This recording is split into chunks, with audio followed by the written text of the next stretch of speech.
Every 10 seconds in America, a new business is started. Since 1990, as big business eliminated 4 million jobs, 8 million new jobs were created by small business. They are the backbone of our economy. Broadcasting live on the Tan Talk Radio Network studios in beautiful Clearwater, Florida. It's time for Tampa Bay's only small business talk radio show, Biz Buzz Tampa Bay, with your host, John Frazier. Your host, John Frazier, is on a mission to celebrate success, spotlighting Tampa Bay's small business and the people who lead them. Behind every small business, there's a story worth knowing. This is Tampa Bay's Biz Buzz Tampa Bay with your host, John Frazier. Good morning, Tampa Bay. This is your host, John Frazier, and thank you for tuning in to our show. This week, our show is being sponsored by On2 Marketing and Partners in Network. Today on our show, we're going to talk about one of the oldest continuous run family businesses in St. Pete and why they survived since 1926. And a very interesting hot topic that is being talked about around the world, smart cities and startups that help. We're also going to talk with a Chamber of Commerce who is located in an area that they call the doorway to Tampa Bay. Gee, I didn't know that. And I have a small business finance expert to show us where the money is for our small businesses. And our Spotlight Business of the Week, we have a business leader who will be able to give us the insight and tips on how to create our own successful small business. And now, a look back in time with some History Buzz, featuring one of Tampa Bay's oldest small businesses and the person who leads it. And now welcome this week's oldest Tampa Bay business. Hey Tampa Bay, this week's History Buzz Spotlight, one of the oldest continuously run businesses in St. Petersburg, Coney Island Hot Dogs. You know they've been around since 1926, run by the same family. And in my spotlight this week, I've got the owner, Hank Barlas, to talk about this business. Hank. Good morning. Good morning to you, and thank you for being on our show. You know, I have a real love for history, and I was honestly very touched with your business when I walked in. It was like walking, back in time. The SBA says that 50% of all small businesses fail within the first 5 years, and it looks to me like that you have made it past that mark. Yes, my daddy, that's 1926, and within 5 years we had the Great Depression. Oh my goodness! And he survived that. Wow. Wow. So and he must have done something right. Yeah, absolutely. And so, what do you think is the ingredient that he did right? I mean, what was it that do you think has made your business survive over the years like that? Well, I think it's just trying to be able to ride through the rough times, and enjoy the good times. Sure. I talked to Gail, your manager. Right. And one of the things that she told me, which is interesting, is that, the backbone to all small businesses seem to be the people. And, and of course, you add the ingredient of good food in your case, and you've got a successful formula. But, she told me that, the average tenure, as an example, Gail, as I understand, has been with you how many years? 20 years? Oh, a little over, I believe. Is that right? Yes. Yeah, and so obviously that's an important part of being a successful business is having good people. I also found this interesting is just doing a little homework. It seems that that when you and your brother really started getting into the business, that you were almost known for having perhaps what would be considered like a modern day cooking show, but live. Tell us about that. Well, we used to sit up there and argue about how we did things in front of the customers, and they seemed to like that. My brother liked to egg you on, He was one of those who liked to get you going, and then he'd back off and let you go at it and get other people involved. I think they would put a little bit of showmanship there, unintentional. Yeah. It worked.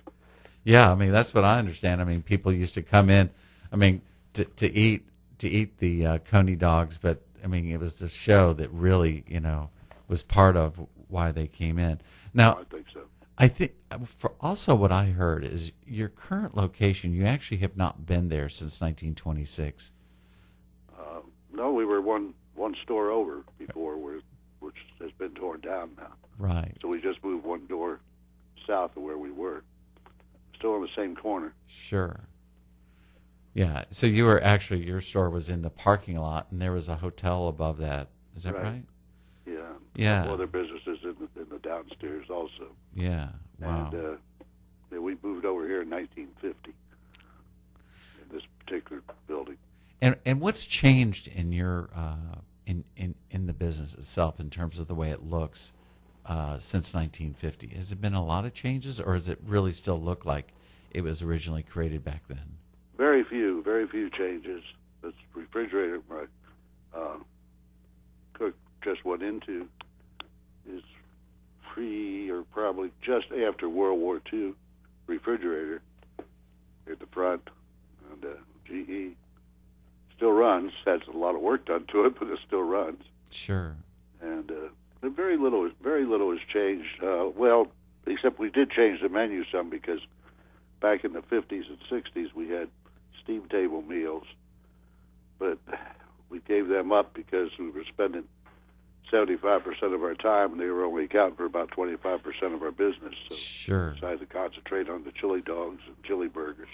Well, you know what? I'm going to tell you something, Hank. I mean, when I tried your chili dog and also your coleslaw, I was very impressed. And if I wasn't watching my waist, I would have sat there all afternoon ordering them one after another.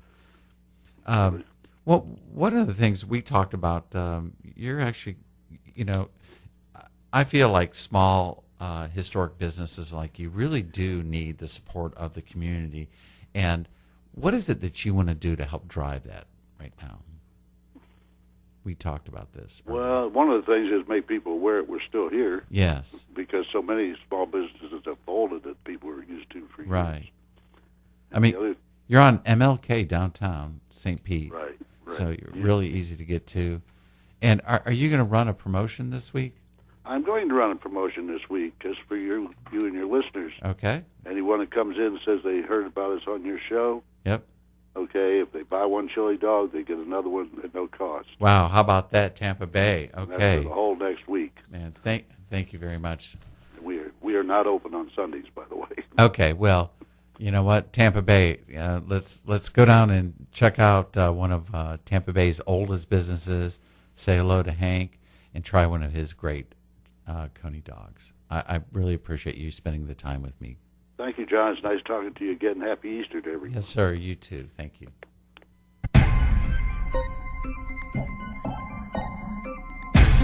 It's time for Biz Buzz Chamber Spotlight, where we reach out and talk to those who really care about small businesses. Your Small Business Board of Trade, the advocates for the small businesses in your community. And now, welcome this week's featured Chamber of Commerce. This week's Biz Buzz Chamber Spotlight is the Greater Hernando County Chamber of Commerce. Founded in 1925, they're the largest business organization in Hernando County with over 1,000 members. The Chamber focuses on networking, marketing, advocacy, and training. So let's all welcome Dawn Benami. Dawn. Hi, good morning. How are you? Wow, fantastic. I'm doing great. How are you up there in Hernando County? Is it sunny up there, or are you getting It's a little overcast, but the rain's staying away, and that's what I want to see, at least in my neighborhood. Oh, great. I have to ask you, when I talked to Pat, your president in your organization, she told me that Hernando County is called the doorway to Tampa Bay. Explain that. Well, we're like the geographical center. Brooksville, Florida is the geographical center of the state. So we're access. Everybody can flow through our county and go to all points of the state. So it's a beautiful. We're in just like the best location ever. Okay. We really are. We're also nature. We're right. We have the water. It's from ranches to beaches. We've got everything, all in between. Wow. I think a lot of people in the maybe downtown area of Tampa would think of Hernando County as being like out in the middle of nowhere. But in fact, actually, as I understand, you have over 1,000 business members part of your organization. Absolutely. And they range from the small businesses to the large. And what we also have is we have an airport and a small industrial airport. I shouldn't say small. It's actually quite large. Several runways. We're right there in the middle of everything. Everything is hustling and bustling, and our members are amazing. They get together. We network. We refer. Everybody is very concerned about each other, and I think that's in any small community or any community. They just love to help each other out. The Chamber does several events. We have the Small Business Development Center. So we're always looking to enhance and to help our business members prosper. How can we do? What can the Chamber do to help you become a better business owner and a business member to the community? So give us an example of that. If I had a small business up there in Hernando County, what is it that your Chamber would do for or help me with? Well, we have certain. Let me go back to the Small Business Development Center. We're in a partnership with the SBDC through USF. We're offering no-cost training and counseling services to the. So if you would like a business plan, or you need to know how to make more money, or how to brand your business, if you want to become like a minority certified, we offer those trainings for very little cost, and sometimes for free. We offer training classes on leadership. We offer training classes on just how to develop business and how to become better at providing customer service. We have amazing facilitators that come into our office, and we just offer everything. That's training. We offer networking opportunities. We offer marketing opportunities. We have, for instance, the Hop and Glow tonight. It starts at 5:00. It's the Hernando County's only glow-in-the-dark Easter egg hunt. Okay. And we'll have vendors there so they can brand their business to the community. So you may have 2,000 people, and they're going to be able to, those businesses are going to be able to brand their businesses to get those customers to come back. We have restaurants, we have banks, we have hair salons. We have so many people that are going there, so many businesses. It's an opportunity for them to get out in front of the public that they would otherwise miss, because it's a whole different set of eyes looking at their business. So we do things throughout the year like that.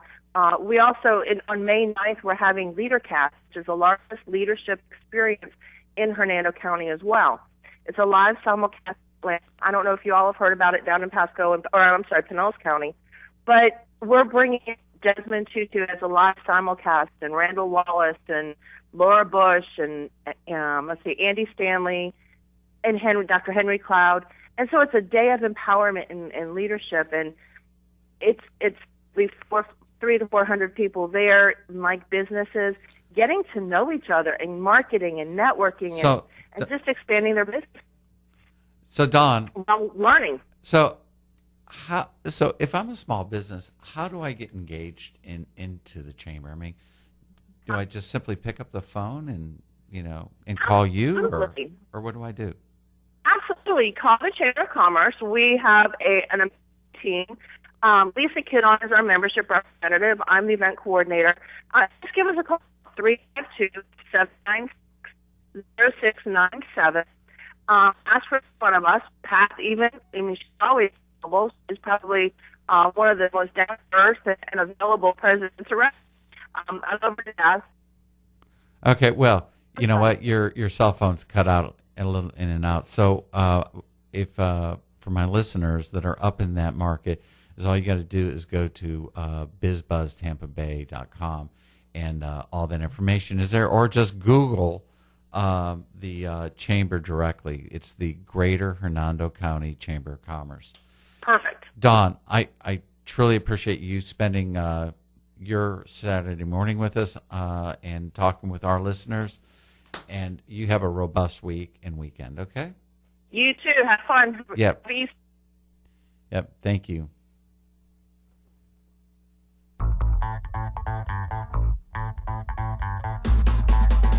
This week's show is sponsored by Partners in Network and Onto Marketing. Our talk radio show is made possible through the generous support of our sponsors and guests alike. Please visit them online or at their business and tell them you heard about them on Biz Buzz Tampa Bay. Remember, everything you heard today on air can be found 24/7 on our website at bizbuzztampabay.com, and also follow us throughout the week with some of the hottest small business topics on Twitter at Biz Buzz Tampa Bay.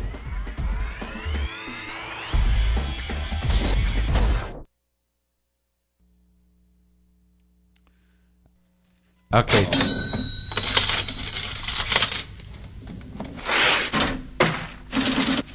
The availability of capital is crucial for small business startup, survival, and growth. It's time for Biz Buzz Financial and Capital Spotlight, where we reach out to those who have the money to learn how to find the capital for your small business. And now welcome this week's featured finance and capital expert. This week's Biz Buzz Capital Spotlight is Biz to Credit, based in New York City. Since it was founded in 2007, Biz to Credit has become the leading online marketplace for small business funding based on total loan volume, having arranged more than $1.2 billion in small business funding for thousands of companies throughout the U.S. Utilizing the latest technology, they say their platform matches borrowers to financial institutions based on each company's unique profile, completed in less than 4 minutes. Their network consists of 1.6 million users, 1,200 plus lenders, credit rating agencies such as DNB and Equifax, and small business service providers. Our Biz Buzz financing capital expert this week is Rohit Arora, the co-founder and CEO of Biz to Credit. Rohit was named Entrepreneur of the Year by Crain's New York Business, and in 2012, Biz to Credit was the lead company featured in Top Sources of Small Business Financing by Entrepreneur Magazine. And now, let's welcome our Biz Buzz financing capital expert this week, Rohit Arora. Okay, Tampa Bay. Rohit actually got delayed, so I'm going to talk myself about small business finance. There is an abundance of different sources today that are out there for the small business owner, and literally being able to go through and understand, where should you apply your time, considering time is so short for all of us. But where should you go out and spend your time to get financing? Rohit's business model is actually he's got a website. They're based in New York City. It's called Biz to Credit, and since their founding, they've done over $1.2 billion in small business lending. And of course, one of the questions I had for him was, why that and why not the old way that we used to do it, which is, really just creating local relationships. Because in some respects, I still think that local relationships are important. You go, as small business goes through these cycles, and so I think that the local relationship. I met a banker this past week, and he's going to be on our show on May 3rd, and he's from. Let's see, I got to remember, but he's the CEO of Jefferson Bank over in Oldsmar, and what a wonderful gentleman he is. And he's going to be talking about. He'll be on May 3rd, and he's going to be talking about his particular finance program. Who's got a very innovative, approach to helping small business, get their funding. But and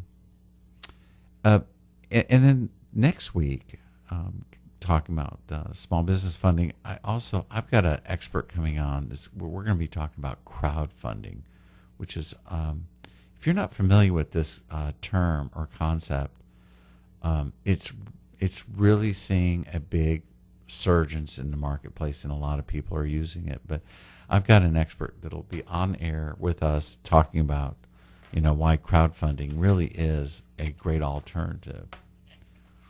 So I encourage you, for Biz to Credit, go online and look at their website. It's www.bizdecredit.com.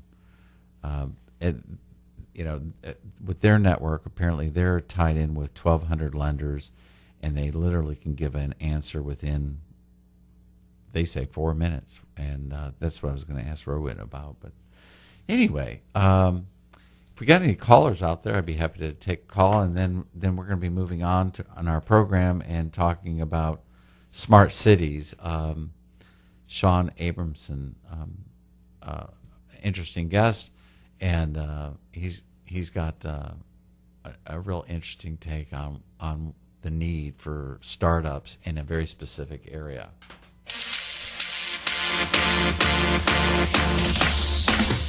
Emerging trends are transforming many markets and businesses. It's time for Biz Buzz Hot Topics, where we uncover the hottest trends and topics that can help your small business. There's no fluff or geek acronyms here, just the facts. Just straightforward talk on what these trends mean for your business and how to get the most out of them. And now welcome this week's featured Hot Topic expert. This week's Biz Buzz Hot Topics expert is Sean Abramson, CEO and co-founder of Urban U.S. Public Benefit Corporation. Sean is a startup investor and has invested in some of today's most successful startups, including ZocDocs, Refinery 29, and TrialPay. He has a Master's of Science from MIT, an MBA from Berlin School of Creative Leadership, and a BS from the University of Cape Town, and now calls Miami his home. He is also a frequent speaker and writer for organizations such as The Economist, The Huffington Post, GigaOM, NYU, Wharton, and South by Southwest. Sean founded Urban US to help startups that make cities better. Urban US is a global community of founders, investors, advisors, and city representatives that work with startups in areas like mobility, low-energy buildings, science delivery, and resilience. This coming week in Miami, Sean has an event, Smart City Startups 2014, on April 24th and 25th. More information on this event can be found on his website at smartcitystartups.com. At that event, he also has a $50,000 funding startup giveaway, and we're going to ask him more about that, and maybe we can participate. This event is the first gathering to explore how we can help startups solve our biggest urban challenges surrounding sustainable buildings, mobility, governance, and service delivery. And we're going to really dig into this and find out exactly what that means. Without further delay, let's welcome Sean Abramson. Sean, good morning to you. Good morning, John. All right. Hey, that was a mouthful as far as an introduction, but smart cities, let's get into that. What is that about? So I think the smartness relates to asking more from cities, right? And so cities have taken a lot of things for granted, maybe not as much investment in infrastructure. Energy costs are going up, water costs are going up, and more of us are moving to cities. And so problems that used to be difficult are now much more difficult. And so when we talk about smart cities, we tend to mean really out-of-the-box types of thinking on issues ranging from how we use energy in buildings to how we manage traffic. Okay. And so describe the ideal startups that you see or that perhaps you want to see to kind of address that scenario.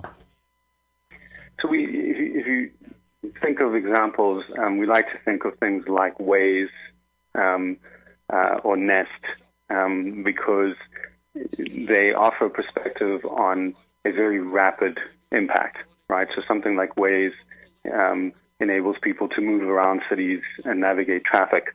But that company was founded in 2008. And so typically when we think about solving traffic problems, we're talking about either building more roads or rolling out, congestion pricing systems, things that take 10, 15, 20 years in some cases between planning and financing. And so what we look for is ideas that we think can move very quickly from something that's maybe a promising concept to pilot and see that rolled out across hundreds of cities within 5 years.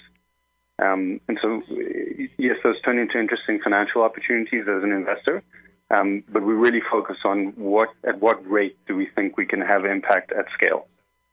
I gotcha. Okay, so the traffic issue, maybe I missed it. So tell me again. I mean, what type of startup would you see out there, or have you seen, that could actually address that issue? So we see different,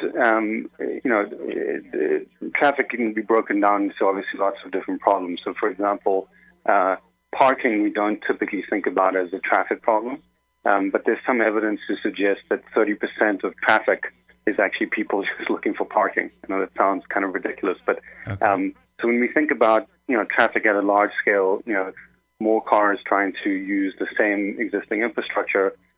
We could be looking at things that highlight where parking is available to reduce the amount of time that people are driving around. We could be looking at autonomous navigation. So obviously there's Google Car, but we're starting to see other solutions for maybe buses or okay. shuttles, okay. right? So they have dedicated lanes and things like that. And so traffic we look at very broadly in the sense of here's something that you could use in your car, but also just finding alternatives to driving. Okay. So you've got this event coming up on is it the 24th and 25th in Miami? And that's right. And at that, in attendance will be investors for that type of business. And then you actually have a method for people to apply for funds. Can you explain that real quick for us? Yeah, so during the day, on the 24th and the 25th, we are going to be talking about some problems that are peculiar to startups that work on these types of problems. So as you might imagine, a 2 or 3 person team trying to interact with the local government is tricky, either going through procurement or trying to figure out, partnerships, like maybe how could a city government promote something that helps you save water, even if they're not the end customer. And so that's the focus of the day. The reason we have an application process is to try and understand who would be able to participate in that conversation. Okay. Some of them are people that could co-invest with us. Some of them are founders of companies that we would potentially invest in or that the investors at the conference would be interested in. And so that's the thinking behind the application, is that if we're going to have a discussion, we want everyone to feel that they've directly experienced the issues that we've talked about. Sure. Well, fantastic. The main motive. Look, your event sounds, it sounds like a really good service for the community, for people to get involved with. And I appreciate you taking your time out to be on the show. And obviously, we didn't cover the full gamut of the conversation. It was certainly worthy of a 2-hour conversation. But the information is on your website. You want to just tell the listeners what that is? Yeah, so the website is Smart City Startups, all one word, no periods or dashes, .com. Okay. Well, fantastic. Well, Sean, I appreciate you taking time out this morning to talk with us. And anyway, good luck on your event. Thank you so much, Sean, and enjoy the rest of the day. You too. Thank you. This week's show is sponsored by Partners in Network and Onto Marketing. Our talk radio show is made possible through the generous support of our sponsors and guests alike. Please visit them online or at their business and tell them you heard about them on Biz Buzz Tampa Bay. Remember, everything you heard today on air can be found 24/7 on our website at bizbuzztampabay.com, and also follow us throughout the week with some of the hottest small business topics on Twitter at Biz Buzz Tampa Bay.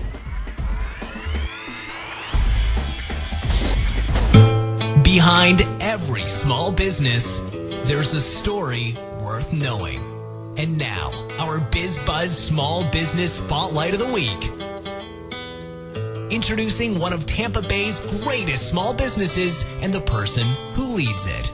This week's Biz Buzz Spotlight Business of the Week, started 2 years ago in Seminole, has grown into a multi-million-dollar business with 20 locations and sells one of the hottest products on the market. This is Lizard Juice. The business was built on offering better trained customer service people, cleaner, brighter stores, and what they feel is the best product in the industry. Their company's motto is changing lives one person at a time. This business leader wanted to create retail locations for the e-cigarette industry where you would bring your mother to, and then she would come back by herself. And now, introducing the leader of Lizard Juice, Gary Wilder. How are you today, guys? Gary, good morning to you. Good morning. Hey, appreciate you spending the time to come on our show here. I've got to tell you, I think you have a phenomenal business. Not only from the track record of your growth and whatnot, but I'm one of those former smokers. I think I told you, and with the help of your business, I've been able to shake that addiction, and it's really done a lot for my life. And that's what I understand is kind of what your motto is in your business. Isn't that true? It's changing lives one person at a time. Yeah. It's just completely different mentality than everything else that's out there. Absolutely. I mean, what a cool experience for people, like your employees to be, selling a product and knowing that they're actually helping people. I mean, that's an amazing situation. The thing is, I as much as I love your business, I want to talk to Gary just a moment, because one of the things I found is that successful people do very specific things. And I was wondering if you would share with our listeners, what is it that you do in the morning or sometime during the day to kind of set your day up to be successful for the week? I mean, what's on your mind and how do you do that? Well, I work on a couple of different things. One of the things that I work on a daily basis is mind, body, and business. What do you, at the end of the day, when you look in the mirror, what have you done for your mind? What have you done for your body? What have you done for your business? And if I follow that every day, you get to the goals where you want to go. How do you eat an elephant? It's one little bite at a time. People look at my business and think that we've had this lightning growth over here. It's a lifetime of learning, of becoming more, of doing better. And then when all the pieces start to fall together, then it looks like an overnight success. Sure. So are you saying that really, I mean, your focus is on you yourself as an individual, and that's an important thing for the actual business? Is that what you're saying? I think that it has to be. It's if you can improve every day reading something about business. I try to read books constantly. I want to treat life like a cookbook. Yes. I can't bake to save my life, so I have two different choices. You can lock me in the kitchen for 5 years, and sooner or later I'm going to figure out how to make a great cake. Or I can go buy a cookbook today, start playing with a recipe, and come up with something that's pretty darn good, probably within the hour.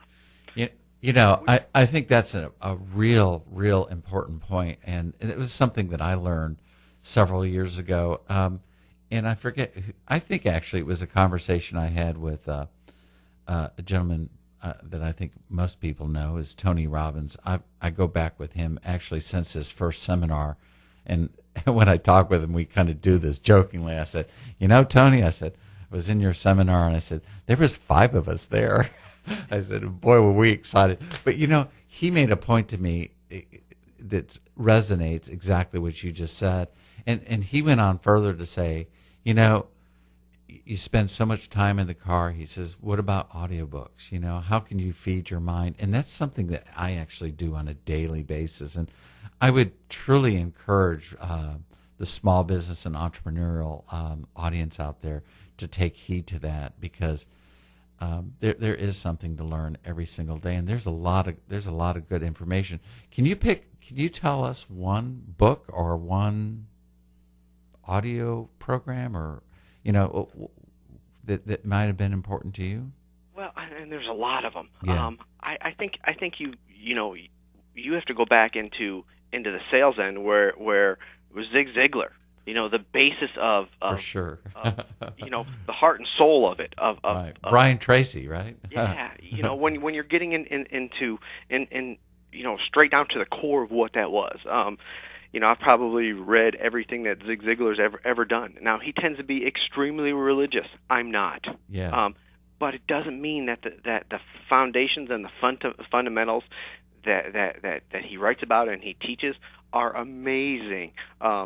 Absolutely the strongest foundation that you can get. Gary, earlier, I don't know if you heard the interview I did with Hank Barlas, who has Coney Island hot dogs. Did you hear that interview? Or? I did not. Okay.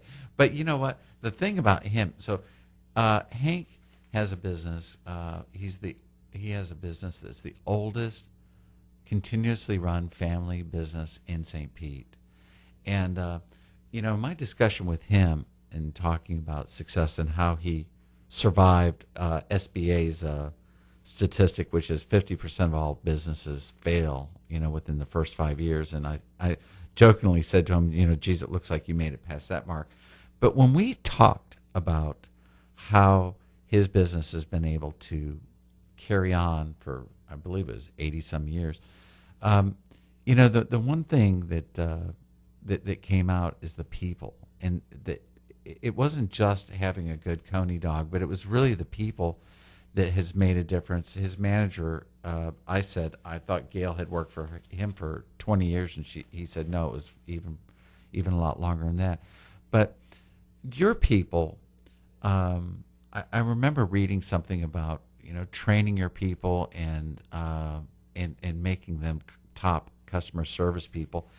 And tie all this up for me in terms of training those people, and then what you do to improve yourself and your reading, like with Zig Ziglar, and how you might. Do you try to share that information with your employees? Constantly. So for our business, at the rate of growth that we have, searching for quality people is crucial. Sure. So a lot of the times we have to create quality people, kind of give them the environment so that they can flourish in. The mentality with us, changing lives one person at a time. Everyone knows what you sell. Everyone knows how to sell it. People don't know why. If you can understand the why and you have the passion for what you do, everything becomes easier. The environment in our stores is not selling electronic cigarettes. It's changing people's lives. It's a different conversation when you're changing people's lives, when you're talking like that. And for the non-smokers, if you've been smoking for 10, 20, 30, 40 years, literally you spend a week behind our counters over there, they will bring you to tears from the stories that you hear from them not being able to put that down, not being able to put the cigarettes down. And when they come into our stores a week later, 2 weeks later, 2 months later, 2 years later, start coming back in, and they tell you the stories that they can breathe again, that they can chase their kids or their grandkids or their dog, or go out and get the mail, or walk up the stairs. That story, that's what grows our business. It's what we try to teach our sales associates that are behind the counter. That it's that whole mentality. It's not about selling what you have. It's about changing people's lives. It's about what's the motto of your company. There's a lot of companies out there that sell electronic cigarettes. The difference is we work on changing people's lives. It's a total different mentality. In turn, it's a total different growth scale. And I think it applies to all business. Stop selling what you do and start selling why you do it, and your success rate is greater. You know what? I think that's a great tip. Will you repeat that, Gary, just one more time? Because I think that is a super important element for success. Yeah, it's the most important piece about any business is selling why you do it instead of what you do. That that piece alone will grow your company. That's the reason when you walk into my store that I have that much passion. It's the reason why my sales associates have that much passion. It's the reason my customers have that much passion, and that's what grows your business is the passion. If not, you know what? They're 25-year-old kids that are making $10 an hour, or they're 25-year-old kids that are helping change people's lives. That's the passion. Once you can figure out that passion, the business will come, the money will come. Have the passion first, and everything else follows. I so agree with that. You know, the other interesting thing about your store that I've found, or your business, I should say, in more general terms, is the fact that let me see if I can find my little note on this. But yes, so you say, for the e-cigarette store business, bring your mom, and then she'll come back by herself. and you know, I got to tell you, you know, for my listeners out there, even if you are a non-smoker and you have not, you know, ever even thought about e-cigarette, I encourage you to just walk into one of Gary's stores. If for no other reason, for curiosity, but even more importantly, maybe just to experience that, because I know you'll see that firsthand. One of the things that you have done, and I've seen that myself, is that when you think of e-cigarette, you generally think of, and I guess for a lack of a better term, is head shops. That's where these products. Head shop, yeah, absolutely. Yeah, and that's a place that your mom definitely doesn't want to go. And how did you? I mean, what made you think of that, or what motivated you to even craft that as part of your business strategy? Well, so looking at the business strategy, you have to understand what got us in here initially. Obviously, you're selling consumable. Consumables are huge. You know, I try to sell only consumables. Once you establish a customer, they're gonna use it up. They're gonna buy it again. You know, your razors, your shampoo. You rarely change brands. So that's hugely important. Obviously, you know, we sell a consumable. The second thing is when I evaluated the industry, I didn't feel like there's anyone that was doing it well. Kind of like what you said, there's a bunch of head shops over there. There's places that I don't feel comfortable going in yet bringing in my mother is a completely different conversation. To you know, that is just a completely different. So when you come in my stores, it's exactly that. They're brighter, they're cleaner. There's bamboo on the floor, there's granite on the countertops. It is brighter, cleaner, better than any place else. The place you bring your mother, the place your mother comes back by herself.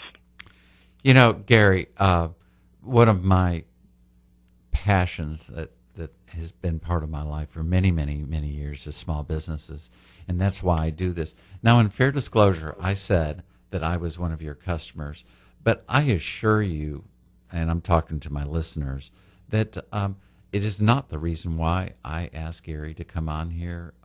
It is truly because I saw these elements, and I absolutely knew that there was a really fantastic leader behind that. And I'm really, really happy to have you on the show. And you know what? I hope to have you on the show sometime in the future as well. Yeah, anytime. I mean, I think the tips that you gave are significant, and I encourage you to take some of these ideas that Gary's had and shared with you. So, okay. Well, anyway, enjoy your day, and I appreciate you spending your time, because running a business like yours, I know that's one thing that you have very little of. That's for sure. You guys have a great day. Okay, you too. This week's show is sponsored by Partners in Network and Onto Marketing. Our talk radio show is made possible through the generous support of our sponsors and guests alike. Please visit them online or at their business and tell them you heard about them on Biz Buzz Tampa Bay. Remember, everything you heard today on air can be found 24/7 on our website at bizbuzztampabay.com, and also follow us throughout the week with some of the hottest small business topics on Twitter at Biz Buzz Tampa Bay. The Buddy Verde Show is always discovering new talent, like Monday Night Football commentator John Gruden's 17-year-old son, Michael. Your son's going to compose a new Monday Night Football theme? Is that true? He's going to try. That's why we sent him down there to meet Buddy. Maybe Buddy can point him in the right direction, get us some good advice. This is John Gruden of Monday Night Football and my son, Michael, and we're listening to the Buddy Verde Show, and we love it. That's the Buddy Verde Show, Saturday afternoon from 1 until 3 here on Tan Talk. Hi, my name is Robert Harriman, and I am the host of Outbreak News This Week, a radio arm of theglobaldispatch.com. The show is going to be a weekly digest of the latest and most important news related to infectious diseases, whether it be foodborne illnesses, influenza, or parasites, whatever's hot in the news that week. In addition, I'll have fantastic guests from health officials from all levels of government, NGOs, and academia. Outbreak News This Week will air Saturday afternoon from noon to 1 here on the Tan Talk Radio Network.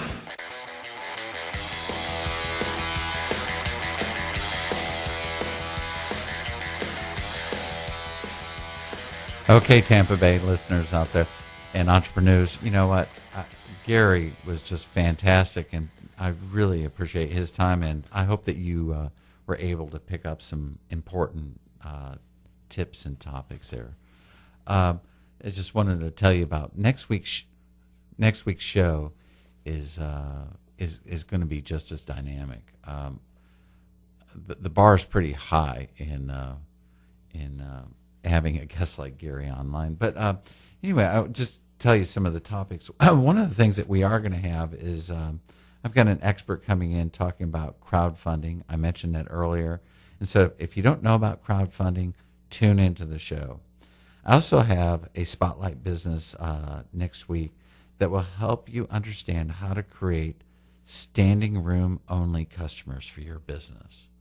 The business I'm going to have consistently has a waiting line that is actually outrageous, but they've got some elements of their business, and I'm going to get them to share those elements with you. Also, remember that all the show notes on all the topics that we talked about today are going to be available on our website at bizbuzztampabay.com. They'll contain everything, including links to the businesses.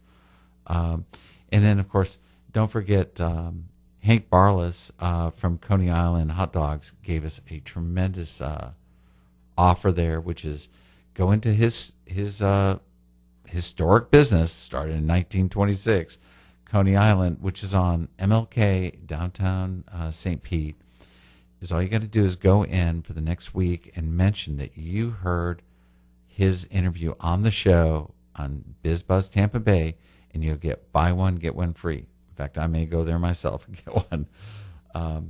Anyway, okay, so I think we've got a few minutes here. And again, I just want to thank my guests, the Greater Hernando Chamber of Commerce, the Coney Island Hot Dogs, Gary from Lizard Juice, and then also I encourage you to check out biz2credit.com, a tremendous site for accessing business loans. This week's show is sponsored by Partners in Network and Onto Marketing. Our talk radio show is made possible through the generous support of our sponsors and guests alike. Please visit them online or at their business and tell them you heard about them on Biz Buzz Tampa Bay. Remember, everything you heard today on air can be found 24/7 on our website at bizbuzztampabay.com, and also follow us throughout the week with some of the hottest small business topics on Twitter at BizBuzzTampa Bay.